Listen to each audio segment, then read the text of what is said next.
Doğruya karşı yürüyorum.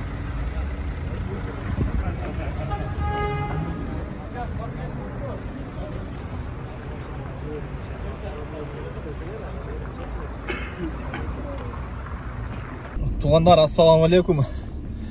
Азыр Краснотекстішке 15-ке келдік та. Барын түшіндіріп айтты. Бізде документтеріміз бары тақ депче.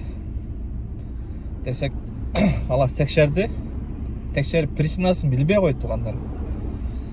Өзіңін отделениеңа бар. Ошол кайсы районун ошо регистрацияң коюлган болсо, ошол жактын МВДсына бар деді туғандар. Азыр эми ичине кирген болсоң, ошо реестрге түшүп калдым дегенде эмне дене кайнайт. Талон менен эртерээк келбесеңиздер, очередь аябай көп болуп кетет экен. Анан кыскасы причинаң эмне дедиле? Причина меники жок дедим, бирокчу. Анан эмеңде миграционный картаңда сен неге заезд выезд кылып келгенсиң дейт. Мен айттым, мен Москвада болчумун дедим. Анан бул жака келдим, перерегистрация кылганы болбойт экен дедим. Ошонун себебинен дагы мен эме кылгам дедим. Кирди чыкты кылгам дедим. И плюс анан айттым мен. Зеленый картам жок болчу дедим. Еще эме трудовой договорум жок болчу десем, ал айтты, сотрудникчи, эме дейт. Эмне сен 3 айдан өтүп кетти беле дейт. Жок десем, 3 айдын ичинде 3 айга жетпей дедим мен. 3 айга жетпей мен ошондой болдум дедим. Десем, менден бул жактан эч кандай причина чыкпай атат деди. Өздөрү эми билбейт экен да, туугандар мындай айтканда өздөрү эми билбейт экен. Азыр бардыгы барып атат, причинасы жок да. Да бирөөсүн айтты, бирок сен департ болуп калсың, айта бер депчи. Эми келип көрүңүздөр бияка, может силердин причиналар чыгып калат, может чыкпай калат. Азыр эми мен ошо өзүм районунун МВДсына барам да, Невский районунчу. Ошол дагы буйруса, ал жактын дагы эмесин эмне деп жооп берет, буйруса айтып беребиз. Андыктан алыспай туруңуздар туугандар. Туугандар, дагы бир жолу ассаламу алейкум. Кыскасы барып келдик. Барып келдик дагы. Жоо эмне болду деп айтайын. Жоону өздөрү эми билбейт экен туугандар. Кантип чыгышыбызды өздөрү эми билбейт экен. Эми ар бир райондун МВДси, туугандар. Эме деп атат да. Бир жумада бир жолу саат 9-дан 11-ге чейин прием кылабыз деп атат да. Ошо эми реестрге түшүп калгандарды 9-дан 11-ге чейин прием кылабыз деп атат. Эми элестеткиле. Канча адамдар реестрге түшүп атат. Мен бүгүн азыр өзүмдүн районундагы МВДге барсам, эми очередь деген ошончу.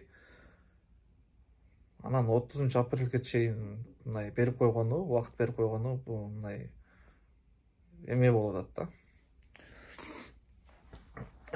Жетишпейбиз да, мындай физически жетишпейбиз да. Булар өзү бир эме ачыш керек эле, бир чоң здание ачып туруп, либо мындай реальный эле реестрден чыга ала тургандарды муну документин даярдап кел деп туруп, документтерин даярдатып, реальный штраф алабыз деп, муну Сахарова окшотобуз деп, баягы штраф алабыз деп атат да, мындай. Бул эмеси политикасы ушундай болуп атат да.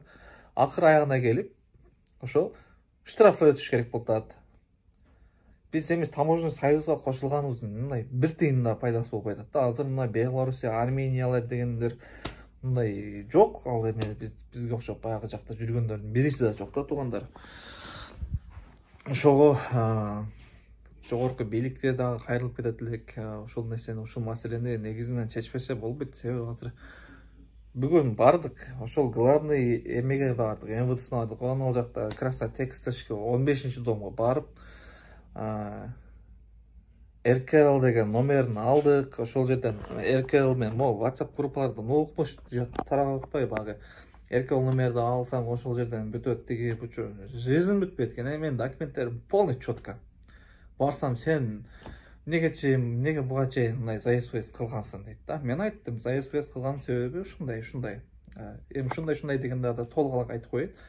Заезд кылганымдын себеби мен дедим, эмеде болчумун дедим, Москва шаарында болчумун дедим. Анан эми бул жака келип туруп перерегистрация кылганы болбойт экен дедим.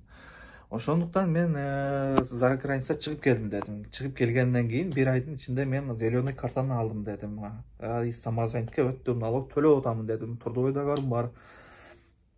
Бүт барлык документтерим бар дедим. Регистрациям жашаган жериме коюлган дедим. Десем, текшерип туруп эме дейт да. Бизге причинаны көрмөй атат, чыкпай атат дейт. Өзүңүн районуңа барып туруп текшерип ошол жактан чыгат дейт. Главный МВДдан чыкпаган нерсе биздин кантип мыногу райондун эмесине чыгып калат ол. Кантип текшеришет? Азыр анысына барсаң, бунусуна бар дейт, бунусуна барсаң, анысына бар дейт. Адамдарды кыскасы чарчатып бүтө турам болду. Азыр могул жерде айлыкта иштеп аткандар кантип күнүгө ал жака бул жака каттай албайт да. Эшу бир жерге айлыкка ишке кирейин десең, мындай ишке албайт тугандар азыр. Кыскасы мындай тупикке апарып такап коет да. Эми анын чечимин даже МВД өзү эми билбей атат да азырчы. Булар өздөрүнүн эле башы айланып калды. Реальный ачыгынан алып караганда өздөрүнүн башы айланып калды. Сен реестрге түшүп калганыңдын себебин айт дейт да. Себебин какая разница, биз кантип түшүп калганын каяктан билебиз туурабы? Ошо биз причинасын билбейбиз. Өздөрү текшерет да, компьютерден текшерсе, базага салса, ошо причинасы чыгыш керек эле да. Олордун причинасы эми чыкпай атат да. Ой, деп кыскасы, эми муногу среда күнү баягы документтерди алып, 3-чү күнү среда күнү принимать этет экен мынагу жактан. Жетишебиз, жетишпейбиз, анысынан белгисиз да. Ошого эми среда күнү колдон келиши эртерээк барып, очередди алып, саат 9-дан 11-ге чейин приемген 2 саатта эч ким эчтеси көзбөй этпейт да. Барып бирдекелерин эле суроолорун бере берет, алардан деп жооп берип отуруп жүрүп, ошо менен ошо прием бүттү дейт да. Кете берле дейт да. Кийинки следующий эмеге келесиңер дейт. Следующий неделя 3-чү күнү келесиңер дейт. Ошону менен бир жума өтүп кетет. Анан реестрге түшүп калгансың, такси айдайын десең, ментте кармалган болсо текшерет экен. Ондойдо текшерсе укмуш чыгат реестрданчы. Анан причинасы эмне болду, анан кандай болду, анан текшерип onu чыгара аласыңарбы десе, эч ким чыгара албайт тугандар. Кыскасы, бүгүнкү күн менен чечилбейт тугандар.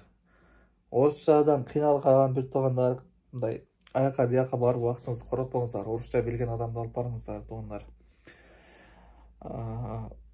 Ал жака барып, кыскасы бирөөсүнүн дагы реестр боюнча бүгүн маселеси чечилбеди тугандар. Эгерде Санкт-Петербург шаарында именно реестрдан маселесин бүгүнбү же буга чейинби барып чечкендер болсо, комментарийге жазып коюңуздар, биз чечтик депчи, биз силер менен байланышайлы, эмне себеп болду. Себеп дегенде бүгүнкү баргандардын бирөөсүнөн дагы мындай так маалымат чыкпады кыскасы. Чечилбеди да. Азыр эми баш зору кайттык эми үйгө тугандар. Анан негатив сөз жазып аткан тугандар жаман көрбөңүздөр. Валиге башта урутмай болдуңар го, сага ошону толтурат депчи. Биз ошо элдин баарын аяка бияка чуркабасын деп чыгарып атабыз да, могу видеонучу. Элдин баары просто билип билбей эле чуркай бербесин. Себеп дегенде азыр биякта ошондой айлык эчтегендер бар тугандар. Азыр картасын блок кылып коюп, каяка барып кайрыларын билбегендер бар тугандар. Ошого биз эми колубуздан келген жардамыбыз ошо. Биз Красный Текстильшкиде отуруп алып, ошол жерден күнүнө келген адамдарга ар бирин токтотуп алып, айтканы убактыбыз жок тугандар. Анан ошого элге мондай YouTube аркылуу кайрылып койгону жакшы болот. Группада ар кандай сөздөр чыга берет экен тугандар.